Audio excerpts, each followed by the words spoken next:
Hello बच्चों, स्वागत है आप लोग का हमारे यूट्यूब चैनल में। तो बच्चों, आज के इस वीडियो में हम लोग ज्योग्राफी का पहला चैप्टर का मोस्ट इम्पॉर्टेंट ऑब्जेक्टिव हम लोग करने वाले हैं। जो पहला चैप्टर है आपका ज्योग्राफी का संसाधन एवं उसके उपयोग के जो मोस्ट इम्पॉर्टेंट ऑब्जेक्टिव क्वेश्चन जो बोर्ड एग्जाम में बार बार पूछे जाते हैं, उन्हीं क्वेश्चन को हम लोग इस वीडियो में डिस्कशन करने वाले हैं। तो चलिए बिना देर के हुए हम लोग पहले प्रश्न की ओर बढ़ते हैं। और आपका पहला प्रश्न है, सौर ऊर्जा निम्नलिखित में से कौन सा संसाधन है? तो ऑप्शन है मानव निर्मित संसाधन, पुनः पूर्ति योग्य संसाधन, जैव संसाधन और अजैव संसाधन। तो इन चारों ऑप्शन में कौन सा आंसर हो जाएगा? तो इस सौर ऊर्जा जो है पुनः पूर्ति योग्य संसाधन है। कहने का मतलब है कि सौर ऊर्जा कभी समाप्त नहीं होता है, इसकी पुनः पूर्ति बार बार होते रहती है। तो यहाँ पुनः पूर्ति लिखा हुआ हो सके आपका ऑप्शन में नवीकरणीय भी लिखा हुआ मिल सकता है। तो पुनः पूर्ति योग्य संसाधन बोलिए या नवीकरणीय संसाधन बोलिए, बात बराबर ही पड़ा। नवीकरणीय संसाधन को ही पुनः पूर्ति योग्य संसाधन भी कहते हैं। तो सौर ऊर्जा किस प्रकार का संसाधन है? नवीकरणीय ऊर्जा कहिए या पुनः पूर्ति योग्य संसाधन कहिए। इसके अलावा हवा यानी कि पवन ऊर्जा भी क्या है? आपका नवीकरणीय संसाधन है। जल भी आपका नवीकरणीय संसाधन है। ये सभी क्या हो गया? आपका नवीकरणीय संसाधन के एग्जाम्पल हो गए। तो सौर ऊर्जा बोर्ड एग्जाम में बहुत बार पूछा हुआ है, ठीक है। तो याद रखेंगे, सौर ऊर्जा नवीकरणीय संसाधन या पुनः पूर्ति योग्य संसाधन है। आगे देखिए, आगे है आपका तट रेखा से कितने किलोमीटर क्षेत्र सीमा आर्थिक क्षेत्र कहलाता है? तो आपका ऑप्शन है ए 100 किलोमीटर, बी 200 किलोमीटर, सी 150 किलोमीटर, डी 250 किलोमीटर। तो जब भी आपसे, जैसे कि हमारा देश है, ये क्या है? हमारा देश का तटीय भाग है। ये क्या है? तटीय भाग है। तो तटीय भाग से 200 किलोमीटर का क्षेत्र, 200 किलोमीटर तक का क्षेत्र, मान लीजिए तटीय भाग यहाँ से यहाँ 200 किलोमीटर है, तो यहाँ से यहाँ तक का क्षेत्र क्या होगा? आर्थिक क्षेत्र होगा। क्या होगा? आर्थिक क्षेत्र। तो याद रखेंगे, किसी तट रेखा से 200 किलोमीटर तक का क्षेत्र क्या कहलाता है? आर्थिक क्षेत्र कहलाता है। तो इसका आंसर क्या हो जाएगा? बी हो जाएगा, 200 किलोमीटर। आगे देखिए, डाकुओं की अर्थव्यवस्था का संबंध किससे है? आपका ऑप्शन दिया हुआ है और बताना है कि डाकुओं का अर्थव्यवस्था का मतलब क्या होता है। तो डाकुओं का अर्थव्यवस्था का मतलब आपको बताना है। तो ऑप्शन है ए संसाधन संग्रहण से। संग्रहण मतलब जमा करना, संग्रहण मतलब जमा करना होता है। संसाधनों के अनियोजित दोहन से। दोहन का मतलब बर्बाद करना। दोहन अनियोजित मतलब बिना प्लान के, है ना, बिना नियोजन के। दोहन का मतलब हो गया बर्बाद करना। क्या करना? बर्बाद करना, ठीक है। तो ये आपको शब्द का मतलब बता रहे हैं ताकि आप ऑप्शन को आप आसानी से समझ सकें। संसाधनों के नियोजित दोहन से मतलब अच्छे तरीके से दोहन करना। डी हो गया इनमें से कोई नहीं।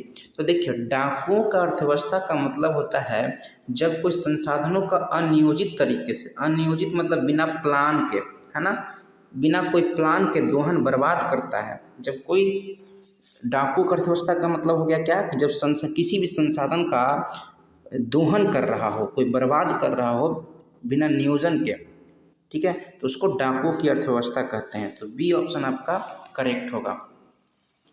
आगे देखिएगा, समुद्री क्षेत्र में राजनीतिक सीमा। देखिए यहाँ पे लिखा हुआ क्या है?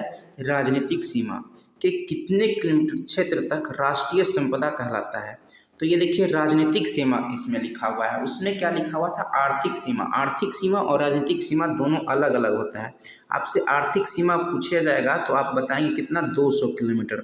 लेकिन राजनीतिक सीमा आपसे पूछा जाएगा तो आप कितना बताएंगे? 19.2 किलोमीटर। 19.2 किलोमीटर।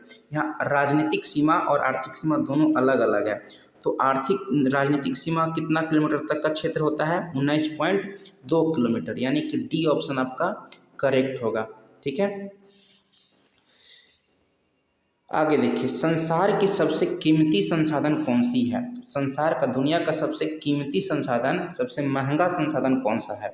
तो ऑप्शन है ए पशु, बी खनिज, सी नदियाँ, इनमें से सभी। तो आपको बता दें, सबसे कीमती संसाधन खनिज है। कौन सा है? खनिज। खनिज क्या है? सबसे कॉस्टली रिसोर्सेस है, बहुत कीमती है, बहुत महंगा है खनिज। खनिज बहुत तरह का होता है जिसका हम लोग तरह तरह का उपयोग करते हैं।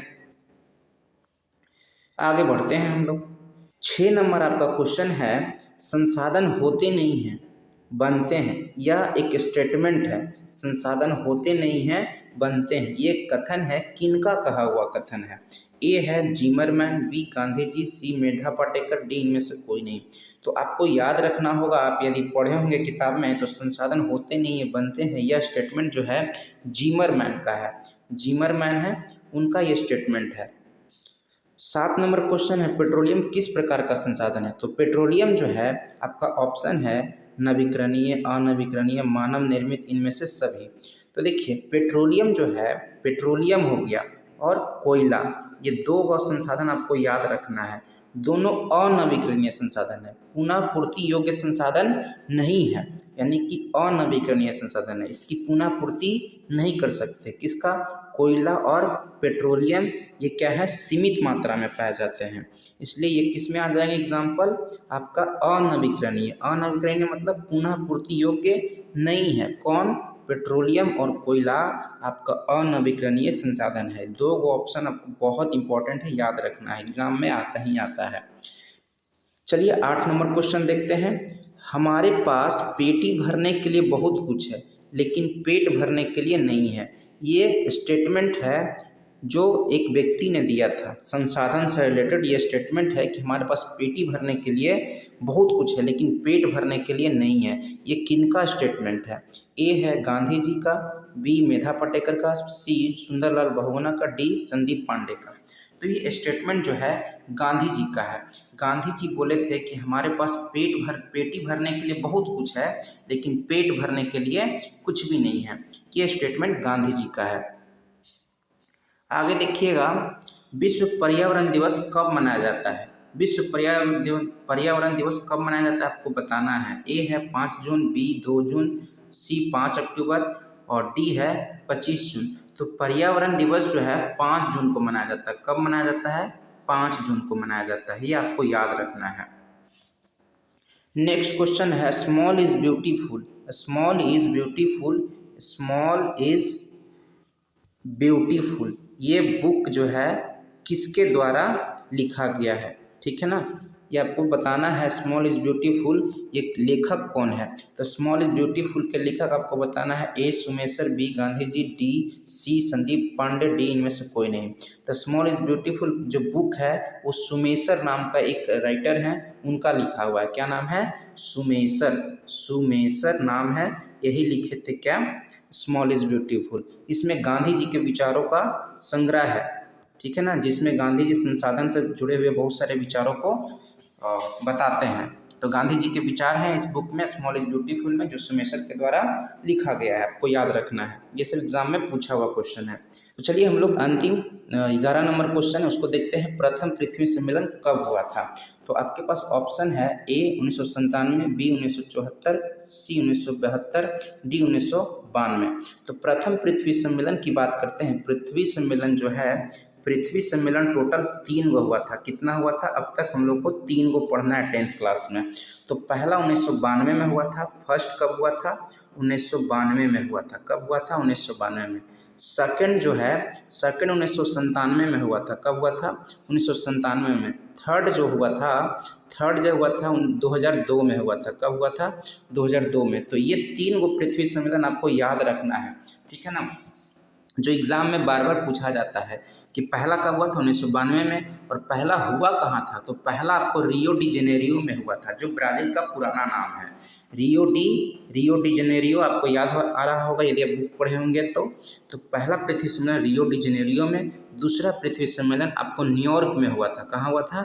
न्यूयॉर्क में। और तीसरा पृथ्वी सम्मेलन आपको जोहान्सबर्ग में हुआ था। कहाँ हुआ था? जोहान्सबर्ग में हुआ था। तो तीनों पृथ्वी सम्मेलन कब हुआ, कहाँ हुआ, आपको मैंने बता दिया।